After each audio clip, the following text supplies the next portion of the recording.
संसोहम या चॅनलवर तुम्हा सर्वांचं मनापासून स्वागत. कथा वाचन हे फक्त वाचन न राहता लेखकांनी अमूर्त स्वरूपात सोडलेले काही रीडिंग बिटवीन द लाईन्स विचार स्पष्टपणे आपल्या पुढे आणता यावेत म्हणून ते वाचन त्या पद्धतीनं करण्याचा मी प्रयत्न करतोय. प्रत्येक कथेला तो न्याय देण्याचा प्रयत्न करतोय आणि ज्याप्रमाणे आपण माझ्या पूर्वीच्या कथांना लाईक, शेअर आणि सबस्क्राईब करून माझा उत्साह वाढवला आहे, त्याच पद्धतीनं यापुढेही तुमचा प्रतिसाद येत राहू देत. मित्रांनो, मागची कथा जी आपण वाचली होती, जन्म, या कथेचं मूळ बीज हे होतं की एका यशस्वी माणसाला त्याच्या लहानपणी त्यांनी काढलेले कष्ट, त्यांनी सोसलेल्या यातना, त्यांनी सोसलेले अपमान, या गोष्टींमुळे तो सतत व्यथित होत असतो.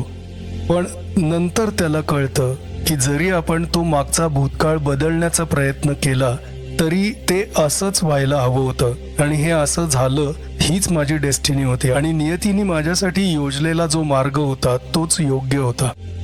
आणि या कथेतला जो सकारात्मक संदेश आहे, हेच समान सूत्र आपल्याला नारायण धारप यांच्या प्रत्येक कथेमध्ये आढळेल.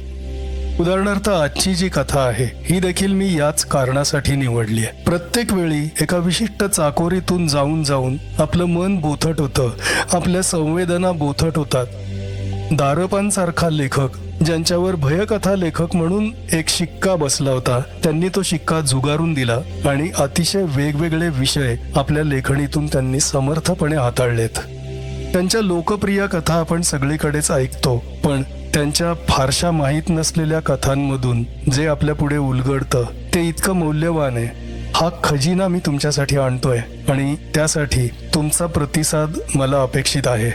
आजच्या या कथेमध्ये आपल्या मनोविश्वातून आपणच स्वतःसाठी सैतान उभा कसा करतो हे आपल्याला आज उलगडणार आहे. तर कथेकडे वळूयात. त्यापूर्वी एक छोटी आठवण, लाईक, शेअर आणि सबस्क्राईब जरूर करा. तुमच्या प्रतिसादाची मला प्रतीक्षा आहे. तर वळूयात कथेकडे. आजची रात्र उलटू दे. लेखक नारायण धारप. आजची रात्र उलटू दे. 6च्या सुमारास घराकडे परत येत असताना मावळत्या सूर्याच्या किरणाची एक तिरीप रस्त्यावरून जाणाऱ्या गाडीच्या चकाकत्या पृष्ठावरून परावर्तित होऊन एखाद्या तीक्ष्ण भाल्यासारखी डोळ्यात खुपसली गेली होती. मेंदूत अशी काही विलक्षण सणक उठली होती. तेव्हाच प्रकाशला शंका आली होती की आजची संध्याकाळ, विशेषतः रात्र, सहजपणे जाणार नाहीये. मेंदूतली सणक जाईपर्यंत त्यानं मान वर केली नव्हती. फुटपाथच्या घडीव फरशांवरून नजर हलवली नव्हती. आता संध्याकाळची रस्त्यावरची होती तेवढी गर्दी पुरेशी होती. त्यात आणखी वेडीवाकडी भर पडायला नको होती. प्रकाश ब्लॉकच्या दारापाशी आला. दाराला कुलूप होतं. तो दार उघडून आत आला. बाहेरच्या टिपॉयवर प्रतिभाची चिठ्ठी होती.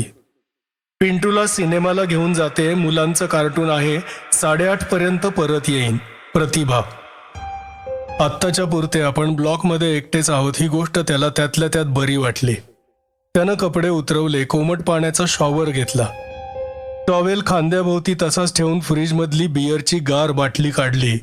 ग्लास घेऊन तो सिटिंग रूममध्ये आला. पोचावर आरामात रेलून बसला. बिअरचा एक मोठा घोट घेऊन त्यानं ग्लास खाली ठेवला. बेडरूमच्या पडद्याचा किणकिण आवाज झाला. प्रकाशची मान तारेनं खेचल्यासारखी वर आली. पडदा हलत होता, दूर होत होता. खोलीतून बाहेर आला. तो संपूर्ण काळा होता. केस, डोळे, चेहरा, दात, कपडे, सर्व काही एखाद्या ब्रॉन्झच्या जुन्या पुतळ्यासारखं काळं. तो खरा वाटतच नव्हता आणि एका अर्थी खरा नव्हताही. प्रकाश व्यतिरिक्त इतर कोणालाही तो आजवर तरी दिसला नव्हता. प्रकाशला एकट्यालाच दिसणार, कारण ती त्याचीच मानसिक निर्मिती होती. निदान त्याची स्वतःची समजूत तरी तशी होती. फक्त सुरुवातीस तो असा एकरंगी काळा नव्हता. जरासे पिकलेले केस, जरासे भुरे डोळे, गडद गव्हाळी रंग, जरासे आजागळ कपडे. आता ते सर्व गेलं होतं. रंग झडत गेले होते. काळं किटण चढलं होतं. ओळख पुसली जात होती. म्हणजे तसा तो ओळखीचा कधीच नव्हता, पण परिचित झाला होता. काही खऱ्या काही काल्पनिक व्यक्तींच्या छटा मिसळून तो उभा राहिला होता. बॉक्सरनं शरीरातला उन्माद रग काढण्यासाठी पंचिंग बॅग वापरावी तसा प्रकाश अभावितपणे त्याचा उपयोग करत होता. पण त्याच्यात बदल होत गेला होता. आधीची त्याची तटस्थ निष्क्रियता गेली होती. तो सवालाला जवाब, प्रश्नाला उत्तर, टोल्याला प्रतिटोला द्यायला लागला होता. जणू प्रकाशनं मनातला विषारी भाग बाहेर फेकला होता. तो रुजला होता, त्याला धुमारे फुटत होते. कारण एक दोनदा तो एकटा आला नव्हता. एकदा त्याच्याबरोबर एक जखड, काळ्या दातांची, पिचपिच्या लाल डोळ्यांची, वाखाच्या केसांची, चिरक्या आवाजाची म्हातारी होती. एकदा तर जवळजवळ विवस्त्र, भरल्या टंच शरीराची, मादक आव्हानाच्या नजरेची, रगेल आवाजाची तरुणी होती. त्याच्याच मनाच्या गाभ्यातून आली असली पाहिजेत. कदाचित एकदा आपणहून वाट करून दिली.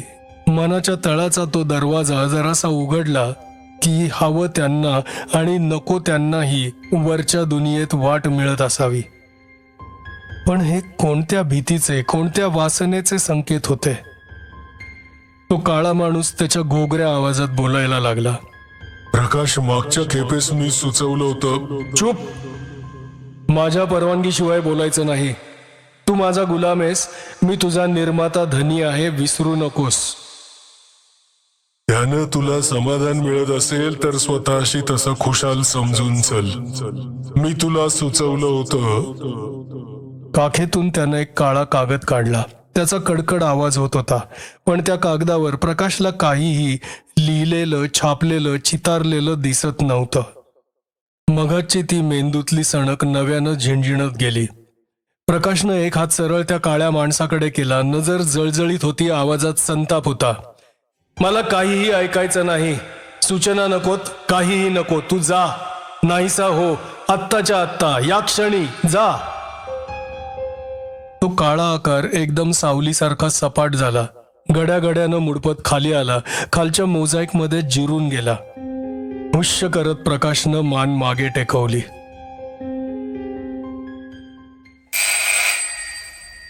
ब्लॉकच्या घंटेच्या कर्कश खणखणाटानं प्रकाश झोपेतून जागा झाला. एक क्षणभर स्वप्नातला तो देखावा जागृतीतही डोळ्यांसमोर तरळत राहिला.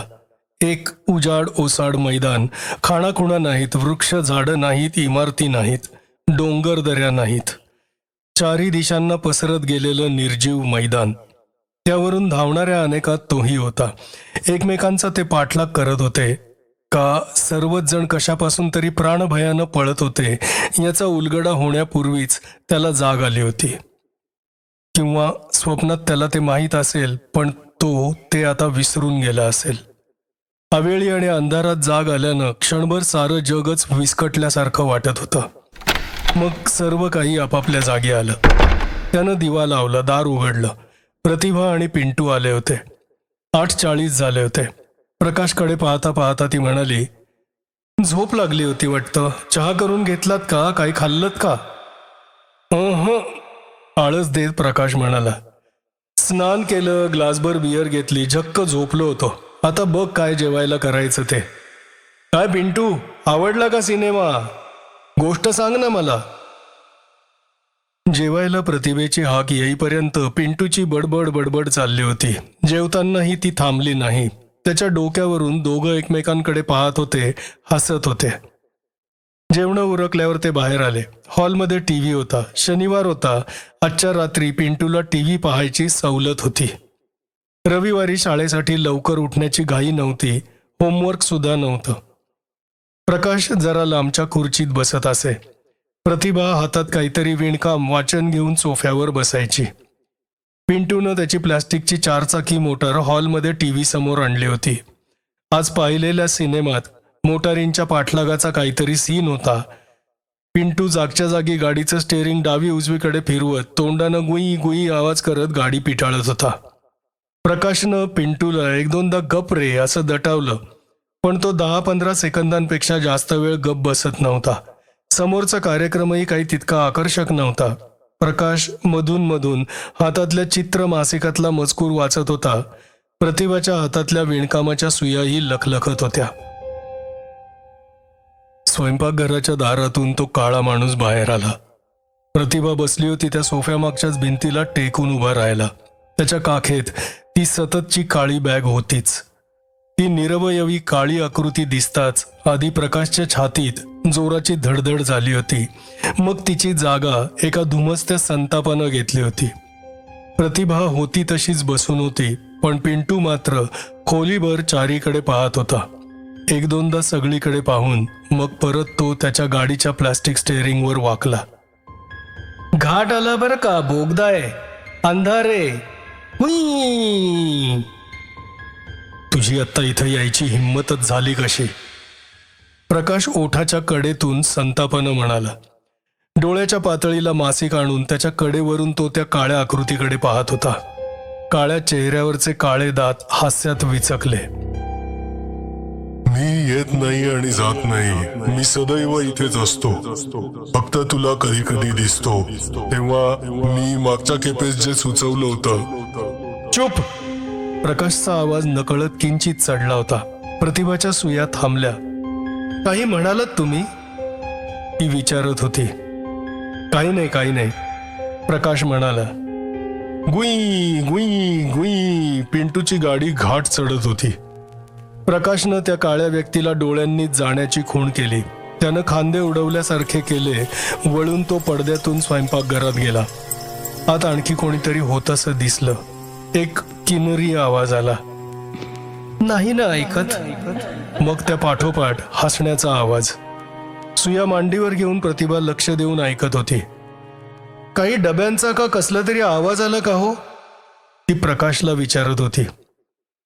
मला तर काही ऐकू नाही आलं. एखादं डब्याचं झाकण सरकलं असेल, प्रकाश म्हणाला. फ्रीजची मोटर एकदम सुरू झाली. मुले सांभाळा. प्रकाशला शब्द ऐकल्याचा भास झाला. पिंटू, प्रतिभा म्हणाली, नुसता का बसलायस गाडीत? घाट आहे घाट, पुढे कितीतरी गाड्या आहेत, पिंटू म्हणाला. टीव्हीवर काहीतरी जोराची जाहिरात आली. प्रतिभाच्या सुया चमकायला लागल्या. पिंटूची गाडी चालायला लागली. स्वयंपाकघरातले आवाज थांबले होते. प्रकाश सावकाश सावकाश मागे टेकला. पूर्वी कधी काळी रिकाम्या मनाचा चाळा म्हणून, ऑफिसात झालेल्या बोलाचालीची उर्वरित प्रतिक्रिया म्हणून अगदी निर्हेतुकपणे त्यानं ही काळी आकृती मनासमोर आणली असेलही. किंवा घट्ट मिटलेले डोळे बोटांनी चोळता चोळता जांभळ्या निळ्या हिरव्या वर्तुळात तो चेहरा साकारला असेलही. पण त्याच्या निर्मितीचं श्रेय तो स्वतःकडे बाह्यता कितीही घेत असला तरी कधी कधी त्याला शंका वाटे. कोणत्या तरी एका व्याख्यानातला वक्ता म्हणाला होता, माणूस नव्यानं काहीच निर्माण करत नाही, अस्तित्वात असलेल्या गोष्टीच तो उघड्यावर उजेडात आणतो. गुरुत्वाकर्षण, अणुरचना, अवकाश प्रवास, पेशीतली वांशिक रंगसूत्र, अगदी गणितातली क्लिष्ट उत्पत्ती सुद्धा त्यांचं अस्तित्व स्वतंत्र आहे, मानवबाह्य आहे, वस्तुनिष्ठ आहे. हे खरं असलं तर त्याला दिसणारे आकार वेगळ्या पातळीवर का होईना पण खरे होते. पण श्रोता प्रेक्षक नसेल तर अस्तित्वाला काय अर्थ होता? निर्जन किनाऱ्यावरचा अतिसुंदर सूर्यास्त, निबिड अरण्यात एकाकी फुललेला पुष्पवृक्ष, ओसाड माळरानावर उघळणारा पौर्णिमेचा चंद्रप्रकाश, मानव नसेल तर त्यांना काय अर्थ होता? तसाच देवही मानवबाह्य असेल पण मानवा व्यतिरिक्त त्याला काय अर्थ होता? तसाच सैतानही.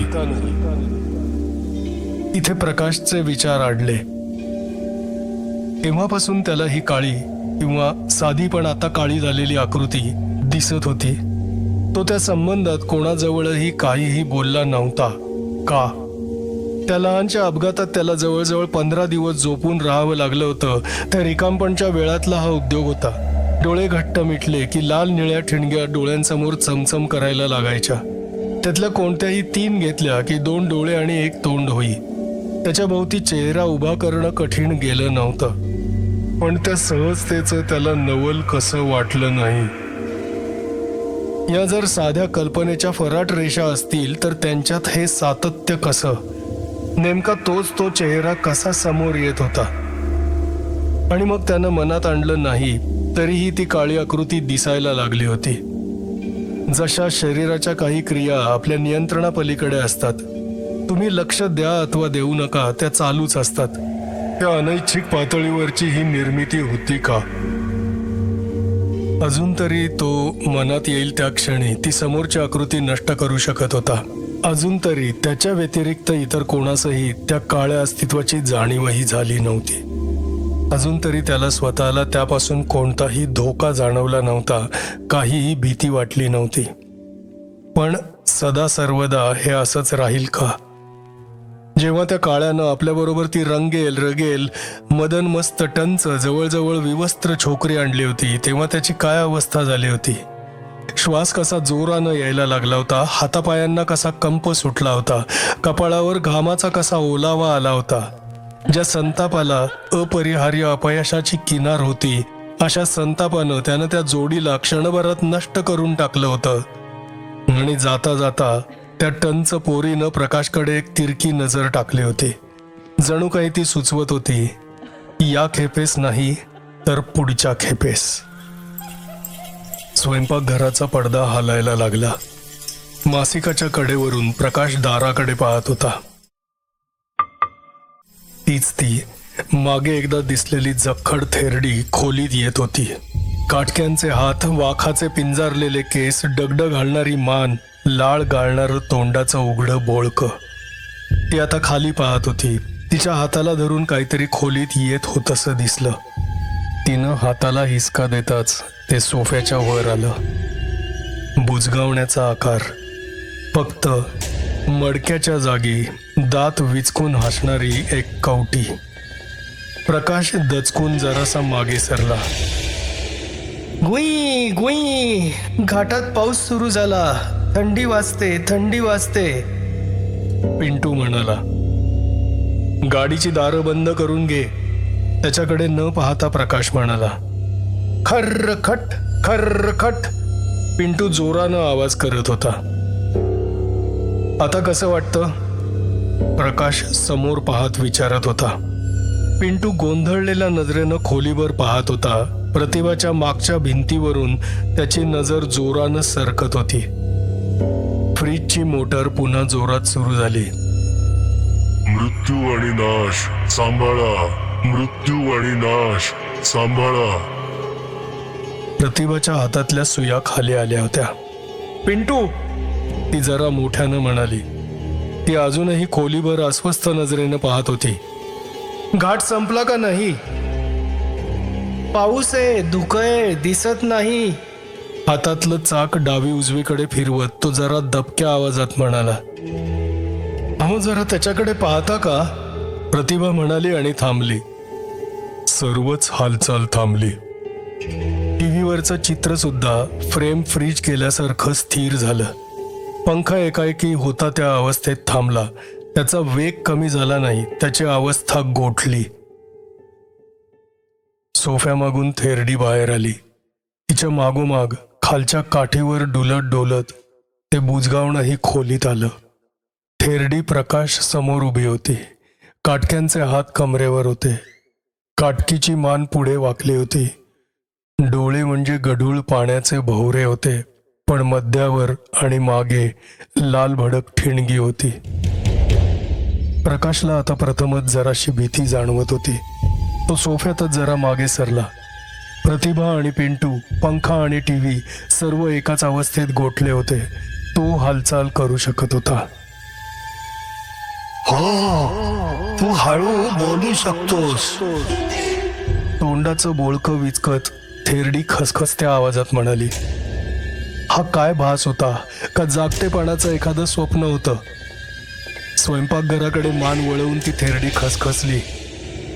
या रे, आता पाहू कसा ऐकत नाही तो. स्वयंपाकघराच्या दारावरचा पडदा सरकला. तो काळा खोलीत आला. प्रकाश समोर उभा राहिला. त्याचा काळा चेहरा तसाच बथड होता, पण आता त्याच्याही डोळ्याच्या खोबणीत लाल लाल ठिणग्या चमकायला लागल्या होत्या. इतर कोणताही बाह्य बदल दिसत नसला तरी एक प्रकारच्या शत्रुत्वाच्या भावनेचा निर्यास त्याच्या आसपास जाणवत होता. हे काय त्यानं जगात आणलं होतं? असल्या विकृतींना जन्म द्यायला त्याचंही मन विकृतच असलं पाहिजे. नाही, त्याचा यावर विश्वास बसत नव्हता. ही त्याची निर्मिती नव्हतीच. त्या काळ्यानं काखेतला तो कडकडता कोरा काळा कागद काढला होता. या क्षणी तरी प्रकाश असह्य होता.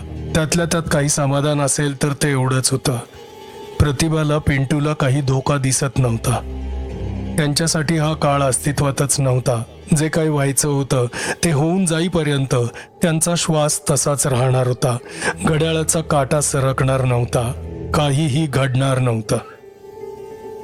घसा साफ करून काळा वाचण्याचा आविर्भाव करत बोलायला लागला. आपल्या संघटनेपर्यंत फार थोडे लोक पोहोचतात. अशा काही अगदी मोजक्या सुदैवी लोकांपैकी तू एक आहेस. फार फार थोड्यांना अशी संधी मिळते. फक्त त्या संधीचा फायदा घेण्याचा शहाणपणा तू दाखवशील का? हे सर्व अशक्य होतं. अशा गोष्टी कधी होत नाहीत. सांगायला गेलं तर कोणाचा विश्वासही बसणार नाही. त्यालाच लोक वेड्यात काढतील. वेडे ही वेडाची पहिली पायरी होती का त्याच्यासाठी या दुनियेचा पट उसवला जात होता. उभे आडवे धागे विस्कळीत होत होते आणि त्या चिंचोळ्या फटीतून या विकृती त्याच्या दुनियेत प्रवेश करत होत्या. अजून त्याचा संयम ढासळला नव्हता. पण हा ताबा कुठवर राहील? उद्या प्रतिभाच्या जागीच त्याला असं काही वेडविद्र दिसायला लागलं. तो तिच्या अंगावर धावून गेला. त्याची गणना वेड्यात व्हायला, त्याची रवानगी एखाद्या इस्पितळात व्हायला कितीसा उशीर लागणार होता. तो काळा संथ आवाजात वाचल्यासारखा बोलत होता. प्रवेशासाठी काही काही अगदी मामूली गोष्टी कराव्या लागतील. पण त्या बदल्यात आम्ही किती देतो? चराचरातल्या द्रव्य मात्रावर आमची हुकूमत चालते. प्रत्यक्ष काळही आमचा गुलाम आहे. या क्षणीच पहा ना, आम्ही काळ जखडून ठेवलाय, रुकवलाय.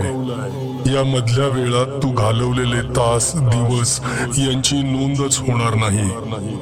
हे अमरत्व नाही, चिरतारुण्य नाही तर दुसरं काय आहे? सर्व जग गोठलेलं असताना तू हालचाल करू शकतोस. अशक्य प्राय वाटणारी गुपितं हस्तगत करू शकतोस. तुझ्या सत्तेला, अधिकाराला काही मर्यादाच राहणार नाहीत. फक्त त्यासाठी प्रकाशला ते ऐकायचंच नव्हतं. त्यासाठी काय किंमत द्यायची असते हे त्याला जाणूनही घ्यायचं नव्हतं. त्याचा सारासार विचार, त्याची विचारशक्ती अजून जागृत होती. एक प्रकारच्या धुमसत्या संतापानं तो म्हणाला, एवढी जर तुमची हुकमत असेल तर मग गेल्या वर्षात तुम्ही आपली अधिसत्ता का प्रस्थापित केली नाहीत? तुम्ही उजळ माथ्यानं न वावरता असे सांदी कोपऱ्यातून लपून छपून का वावरता? दिलेला शब्द पाळणाऱ्यांपैकी तुम्ही नाहीतच. शक्य असतं तर तुम्ही ते उद्दामपणे हिरावून घेतलं असतं, पण ते शक्य नाही. तुमच्या सैतानी राक्षसी कराराला माझी संमती लागते. तुम्ही माझ्यासारख्या दुबळ्यावरही सत्ता गाजवू शकत नाही. माझ्या इच्छेविरुद्ध तुम्ही मला काहीही करायला भाग पाडू शकत नाही. चराचरातल्या द्रव्यावर तुमची सत्ता असती तर तुम्ही अशा ओंगळ स्वरूपात का वावरला असता? मला फसवून कटात गोवण्याचा तुमचा इरादा होता, पण मी फसणार नाही, भुलणार नाही, मोहाचा बळी होणार नाही. तो ताडदिशी उभा राहिला. जा, चालते वा. तुमची ही विद्रूप ओंगळ आणि घृणास्पद रूप मला डोळ्यांसमोर नकोत. जा. खोलीतून एक बिन आवाजाचा वारा घोंगावत गेल्याचा भास झाला. कानावर आवाजांचा कल्लोळ आला. टीव्ही सुरू झाला होता. पंखा गदगद फिरत होता. पिंटूची मोटार घाट चढत होती. खंड आवाज करत फ्रीजची मोटार सुरू झाली. धोका गेला नाही, सावध. धोका गेला नाही, सावध. प्रतिभानं एकदम सुया खाली मांडीवर घेतल्या. ती जराशा अनिश्चित नजरेनं प्रकाशकडे पाहत होती. आत्ता एवढ्यात काही झालं का हो? मला तर क्षणभर भोवंड आल्यासारखीच वाटली. आता रिकाम्या झालेल्या खोलीवर नजर टाकत प्रकाश म्हणाला, आत्ता काही नाही, मला तर काही जाणवलं नाही. तुम्हाला किती घाम आलाय, चेहरा निथळतोय. अवेळी झोप, ग्लासभर बियर, सवय नसते ना अशी. तो हलक्या पंजानं चेहरा, मान, गळा, केस टिपत होता. यापुढे रात्र नेहमीसारखी जाणार होती का? प्रकाशला शंका वाटत होती. त्याचे सर्व स्नायू ताठ झाले होते. खोलीतलं वातावरण निवळलेलं नव्हतं. हवेत अदृश्य प्रवाह वाहत होते. अवकाशात शरीरावरचे केस शहारवून ताठ उभे करणारा विद्युत भार होता. नाही नाही, रात्र इतकी सहजपणे उलटणार नव्हती. ती फ्रीजची मोटार यांत्रिक आवाजात धोक्याची सूचना देत होती. निदान सर्व द्रव्य संचावर त्यांची हुकमत नव्हती. काही त्यांच्या बाजूचे तर काही त्यांच्या विरुद्ध होते. त्याच्या आसपास मदत होती. फक्त त्याला ती हस्तगत करण्याची किमया जमायला हवी होती.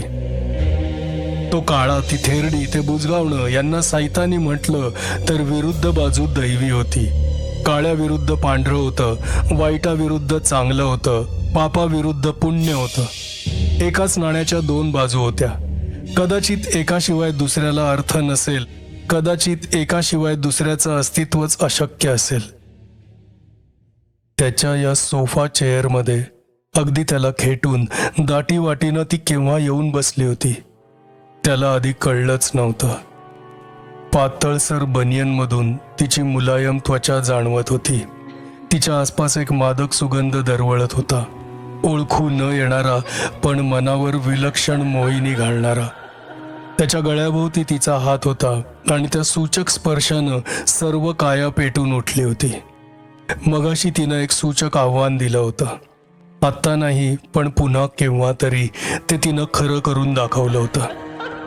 प्रतिभाला, पिंटूला काही दिसणार नाही, पण तो त्याची तगमग, त्याची उलघाल कशी लपवणार? कारण या शेवटच्या पातळीवर जिथे विचारांना जागा नव्हती तिथे फक्त विकारांनाच अर्थ होता. जिथे फक्त विकारांनाच अर्थ होता तिथे त्याचा विरोध ढासळला तर? रस्त्यावरून जाताना अनेक लावण्यवती स्त्रियांच्या देहावरून त्याची नजर फिरली होती.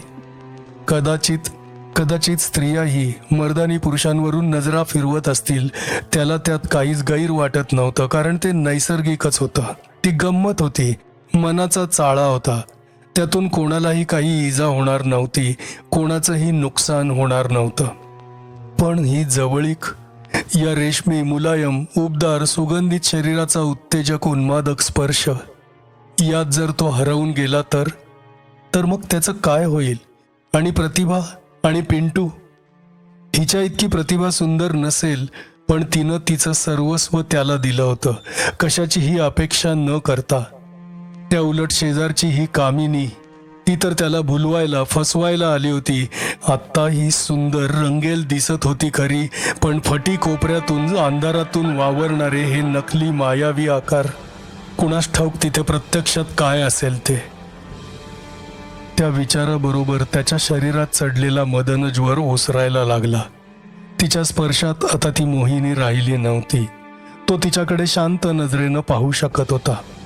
तो तिला ओठांच्या कडेतून हलकेच सांगू शकत होता, तू आता जा. मी फसणार नाही, भुलणार नाही. तू आता जा. त्याच्या खुर्चीत तो एकटाच होता. वरवर पाहता ती एक साधी, सामान्य, रोजच्यासारखी रात्र आणि बैठक वाटत होती. पिंटूची गाडी चालली होती. प्रतिभाच्या सुया चमचमत होत्या. टीव्हीवरच्या सिरियलमधली पात्र त्यांच्या भूमिकातून यांत्रिकपणे जात होती. पण प्रकाश या साधेपणानं फसत नव्हता. अजून रात्र उलटायची होती. एकदा सुरुवातीस त्यांनी अमरत्वाचं आमिष दाखवलं होतं. सत्तेचा, संपत्तीचा सोनेरी फास टाकला होता. मग दुसऱ्यांदा त्यांनी ती मादक सौंदर्यवती पाठवून त्याला विषय वासनेत गुंतवण्याचा प्रयत्न केला होता. दोन्ही प्रयत्न फसले होते. त्याचं शरीर आणि मन दोन्ही शाबूत होतं.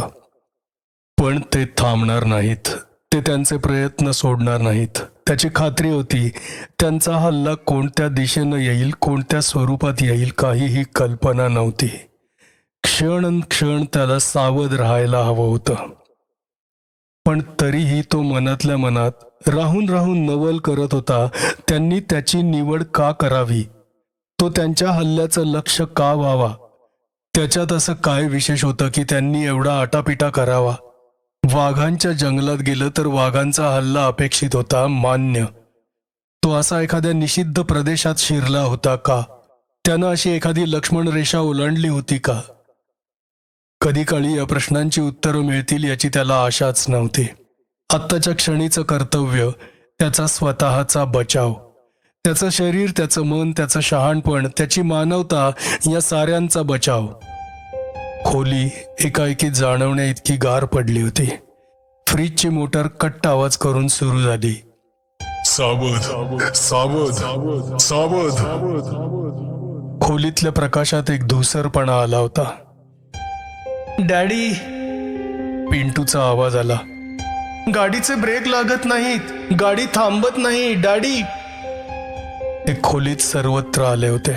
खिडक्यांपाशी उभे होते, दारातून उभे होते. आता अजस्त्र झालेलं कवटीच्या डोक्याचं ते बुजगावणं खोलीच्या मध्यभागी डोलत होतं. गाडी गिअरमध्ये टाक, आधी दुसरा मग पहिला, गाडी थांबू देऊ नकोस. प्रकाशला आवाज चढवावा लागला होता. आवाजही प्रकाशासारखा धूसर पोकळीत शोषला जात होता. खर्रखट खर्रखट. पिंटू गिअर टाकत होता. खोलीत अंधार पसरत होता. काही भाग एव्हानाच दिसेनासा झाला होता, एखाद्या जुन्या अस्पष्ट फोटोग्राफ सारखा. कवटी हालत होती. विचकलेले दात हसत होते. डोळ्यांच्या रिकाम्या खोबणीत मागे खोलवर लाल ठिणग्या होत्या. तू कोण आहेस आमच्या विरुद्ध उभा राहणारा? कवटी मृत्यूच्या गार खसखसत्या बधीर करणाऱ्या आवाजात बोलत होती. चिमटीत किडा मुंगी चिरडावी तसा मी तुम्हाला चिरडून टाकीन. बोल, तयार होतोस का चिरडू तुझ्या पोरट्याला? बुजगावण्याचा एक हात लांब होत होत पिंटू पर्यंत पोहोचला. डॅडी, डॅडी, गाडी थांबत नाही. पिंटू विवळत होता. पिंटू, आता खेळ पुरे झाला. प्रतिभा जरा मोठ्याच आवाजात म्हणाली. तिचा जीव असा भीतीनं शहरून का आला होता. पिंटू, पुरे आता, चला झोपायची वेळ झाली. डॅडी, मम्मी, तुम्ही कुठे आहात? मला काही दिसत नाही. त्या क्षणी प्रकाशचं धैर्य पार ओसरलं होतं. सर्वत्र अंधार पसरला होता. त्याला दिशा उमगत नव्हती. कोण कुठे आहे हे समजत नव्हतं. एक प्रकारचा असहाय्यपणा जीवाला घुसमटून टाकत होता. त्यांनी पिंटूला किंवा प्रतिभाला खरोखरच काही केलं तर तो काय करू शकणार होता? त्यांचं रक्षण करू शकणार होता? धीर धीर धीर. फ्रीजची मोटर पुटपुटत होती. मग मनात विचार आला, हे जर त्यांना शक्य असतं तर त्यांनी आधीच केलं असतं. ते काही गोष्टी करू शकतात, काही करू शकत नाहीत. त्यांनाही त्यांच्या मर्यादा आहेत. तोही एकटा नाही, त्याच्याही आसपास त्याचे मदतनीस आहेत, मित्र, आधार, सहकारी आहेत. फक्त त्यांना हाक द्यायला हवी. किंवा कदाचित तो स्वतः विरोधात ठामपणे उभा राहिला तर ते आपोआप मदतीला येतील. डॅडी, पिंटूचा आवाज क्षीण वाटत होता. आतून एक धुमसता संताप प्रकाशच्या मनावर स्वार झाला. त्या संतापाच्या आचेत भीती कुठल्या कुठे जळून गेली. शेवटी ही सारी नाटकच होती. पिंटू, थांब, मी येतोय, थांब. प्रकाश मोठ्यानं म्हणाला. खोलीतला अंधार जरासा कमी झाला. प्रकाश उभा राहिला. आधी जराशी साशंकता, जरासा अशक्तपणा जाणवला, पण मग एक शक्तीची लाट सरसरत शरीरातून गेली. त्यानं आत्मविश्वासानं अंधारात पहिलं पाऊल टाकलं. अंधार मागे हटत होता. क्षणमात्र त्याला खरोखरच पिंटूची चकचकती गाडी एका जीव घेण्या उतारावरून खर खर खर आवाज करत बेताल गतीनं खाली येताना दिसली. पण आणखी एक पाऊल पुढे टाकताच खोलीतला अंधार पार गेला. प्रकाशानं खोली उजळून गेली. तो पिंटूपाशी पोहोचला. पिंटूचे हात चाकाभोवती घट्ट आवळलेले होते. त्याचे डोळे मिटलेले होते. त्याचं अंग बर्फासारखं गार पडलेलं होतं. पिंटू, त्याचे चाकाभोवतीचे हात हलकेच सोडवत प्रकाश म्हणाला, बघ बघ, गाडी कडेला लागून थांबलीये, बघ बघ. प्रतिभा जराशा लटपटत्या पायांवर सोफ्यावरून उठून तिथे आली होती. पिंटूचे डोळे सावकाश उघडले. त्यानं आळीपाळीनं प्रकाश आणि प्रतिभा यांच्याकडे पाहिलं आणि मग दोन्ही हातांनी दोघांच्या गळ्याला मिठी मारली. प्रतिभा प्रकाशकडे पाहत होती. आत्ता काय झालं होतं? स्वयंपाकघराचा पडदा किणकिणत होता. ते आत गेले असतील, पण त्यांच्या हालचालींचा, बोलण्याचा आवाज येत नव्हता. आजची रात्र उलटली होती. पुढचं पुढे.